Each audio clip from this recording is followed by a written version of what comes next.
presidensi G20. Janganlah kita bangga menjadi anggota G20 kalau rakyat kita masih banyak yang miskin. Bung Beler adalah harapan satu-satunya untuk melindungi dinasti politik Mulyono yang bopeng, sehingga 2029 maju kembali merupakan harga mati. Proyek makan siang gratis akan memotong generasi yang muak dengan seorang Gibran. Ia akan keliling ke SD dan SMP di seluruh Indonesia. Dengan begitu, popularitas di Gen Z dan Alpha akan melesat eksponensial. Assalamualaikum warahmatullahi wabarakatuh. Kembali lagi di channel Prayoga Muhammad. Gimana kabar kalian semua? Semoga baik-baik saja ya, dan dilancarkan segala rezekinya.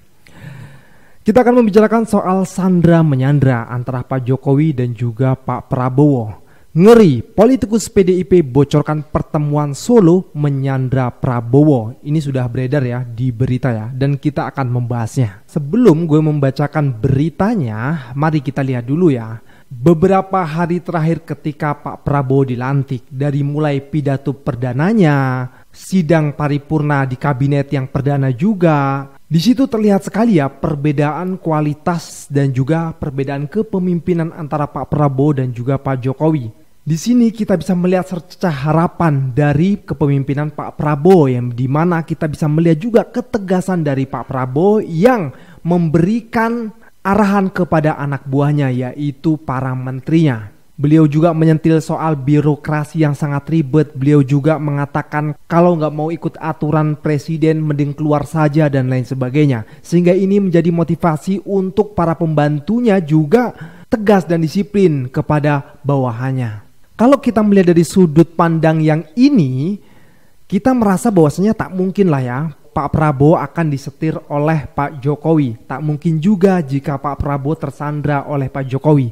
Tapi ketika kita melihat bentuk kabinet dari Pak Prabowo, kok rasa-rasanya iya juga. Di situ banyak banget orang-orang dari Pak Jokowi, banyak banget orang-orang lama yang berada di kabinet Pak Prabowo. Dan setelah melihat berita ini, kok menjadi semakin yakin ya. Tapi tunggu dulu guys, karena ada video yang perlu kita lihat. Ini dia.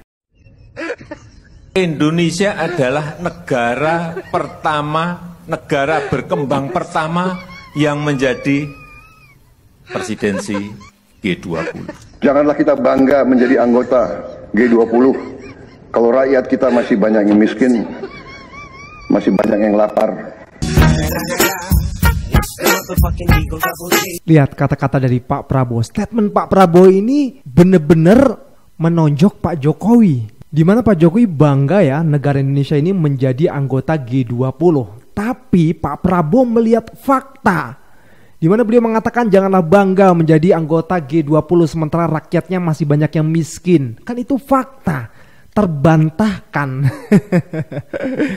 Kalau melihat dari pidatonya sih keren banget Pak Prabowo. Sangat keren sekali. Dan kita semua sudah lama gitu loh menunggu pemimpin yang seperti ini. Rasa-rasanya nggak mungkin sih kalau Pak Prabowo disetir oleh Pak Jokowi. Dan rasa-rasanya juga nggak mungkin kalau Pak Prabowo tersandra oleh Pak Jokowi. Tapi lagi-lagi kita harus berpikir secara objektif ya teman-teman semua. Kita juga harus melihat berita-berita yang beredar gitu ya. Coba kita bacakan beritanya dulu. Politikus PDIP bocorkan pertemuan Solo menyandra Prabowo. Nah kita lihat ya. Pertemuan Joko Widodo dengan Prabowo Subianto di Solo pada 13 Oktober 2024 merupakan upaya mantan wali kota Solo menitipkan orang-orangnya di Kabinet Merah Putih. Pertemuan Solo yang tidak diduga Prabowo itu dan tidak pula bisa dihindarinya. Ternyata Jokowi telah mempersiapkan orang-orang untuk dimasukkan dalam Kabinet Merah Putih, kata kader PDIP yang dekat dengan Taufik Kimas. Jadi dalam pertemuan di Solo itu, Jokowi meminta Pak Prabowo merombak susunan kabinet merah putihnya gitu ya. Prabowo hadir bersama dengan Dasko Ahmad.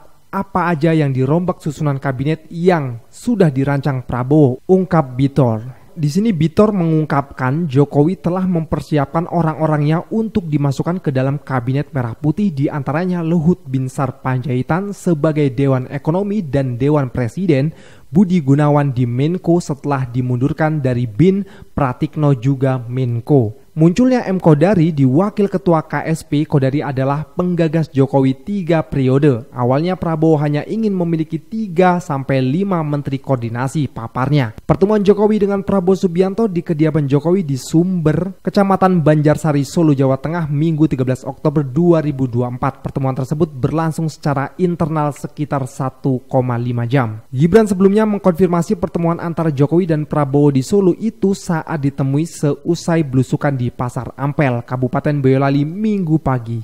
Nah, bagaimana nih setelah kita melihat berita ini? Jelas di sini ya, Jokowi telah mempersiapkan orang-orangnya untuk dimasukkan ke dalam kabinet merah putih.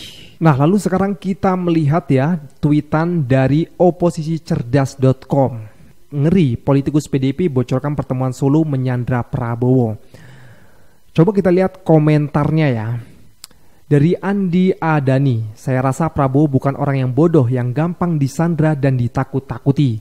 Dia mantan Kopassus yang semua strategi sudah matang di pikiran oleh Prabowo. Kita tunggu saja orang-orang Jokowi nanti bakal jadi apa setelah beberapa bulan ini.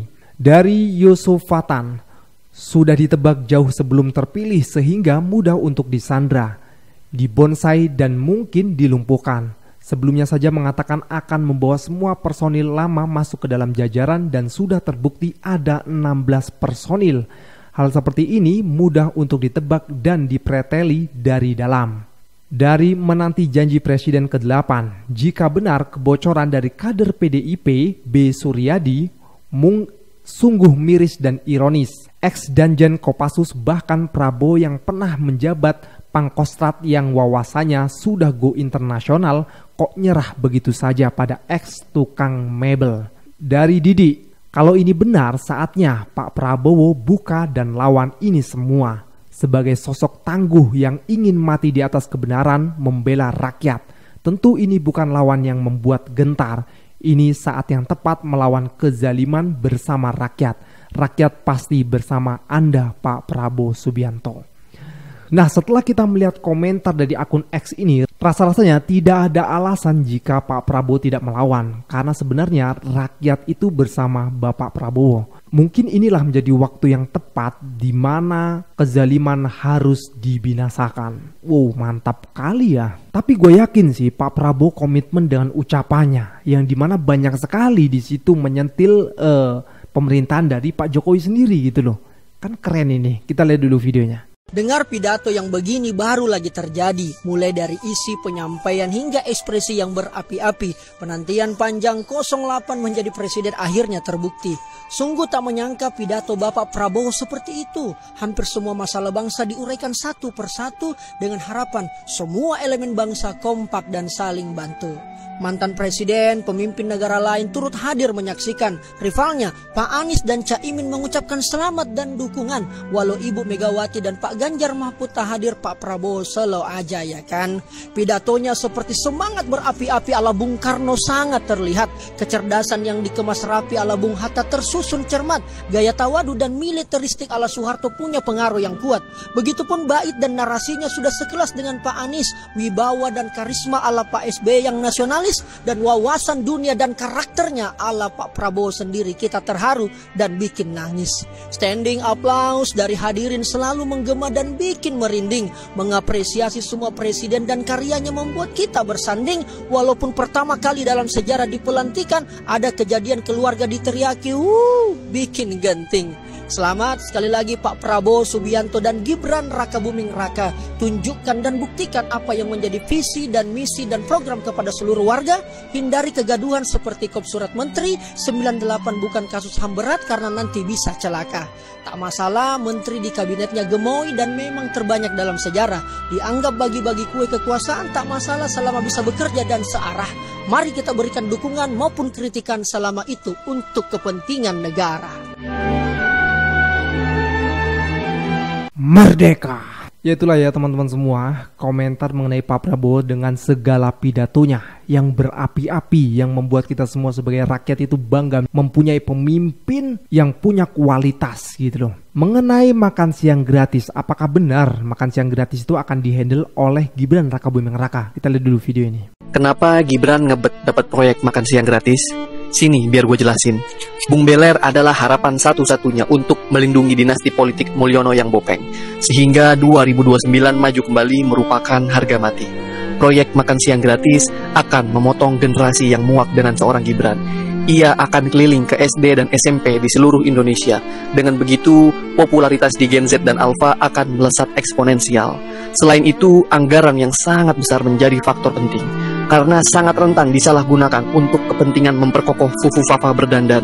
Target desa adalah berada di papan atas survei popularitas di 2029. Jika Prabowo masih kasih tiket gratis, memang Anda hanya Jenderal Culun. Nah, sekarang kita lihat ya komentar di akun X dari King Purwa. Izin Pak Prabowo, dua hal ini yang jadi target Gibran dan The Gang Projo, program makan siang gratis dan proyek strategis nasional. Saran, please jangan dikasih ke mereka, bahaya, duitnya gede, pegang langsung aja sendiri, kata King Purwa ya. Dan di sini kita bisa melihat ya berita mengenai Gibran. Gibran tunggu arahan Prabowo soal pegang program makan bergizi gratis. Nah, coba kita lihat komentarnya ya teman-teman semua ya. Untuk tahun 2025 anggaran makan siang gratis adalah 71 triliun. Sedangkan anggaran PSN adalah 75 triliun. Siapa yang gak ngiler katanya kan. Dari Iksora, sia-sia entar programnya. Dari masuk angin, kalau proyeknya dipegang Projo sama aja kayak titip dendeng ke anjing. Ngeri. Dari berdoa belajar bekerja bersama, kasih ke Puspen TNI untuk jalankan makan siang gratis selain sudah terstruktur sampai ke daerah agar teknis di lapangan juga tertib katanya. Coba lagi dari pasukan 27, Gibran mah cari popularitas. Tim pencitraan Jokowi udah siap buat poles dia dan media akan memberitakannya seakan-akan wakilnya yang menonjol kinerjanya di mata rakyat. Aslinya Fufafa lebih pelunga-pelungu. Ya, dan banyak lagi komentar di bawahnya. Jadi gini teman-teman semua, intinya ya, gue yakin Pak Prabowo itu sudah tahu ini semua, bahwasanya bahayanya Gibran nanti di tahun 2029 juga bisa menyalip Pak Prabowo, atau popularitasnya bisa menyalip Pak Prabowo kalau semua proyek-proyek strategis diberikan kepada Gibran. Begitu juga dengan tim-tim yang memang dekat dengan Prabowo dan sayang dengan Pak Prabowo. Gue yakin pasti akan menyarankan hal yang terbaik untuk Pak Prabowo. Jadi sekarang kita sebagai rakyat mendoakan dan selalu terus menyuarakan ya, agar menjadi alarm juga untuk Pak Prabowo gitu. Pak Prabowo bersama dengan rakyat, mudah-mudahan kita maju Indonesia. Sekian dari gue, Prayoga Muhammad. Wassalamualaikum warahmatullahi wabarakatuh.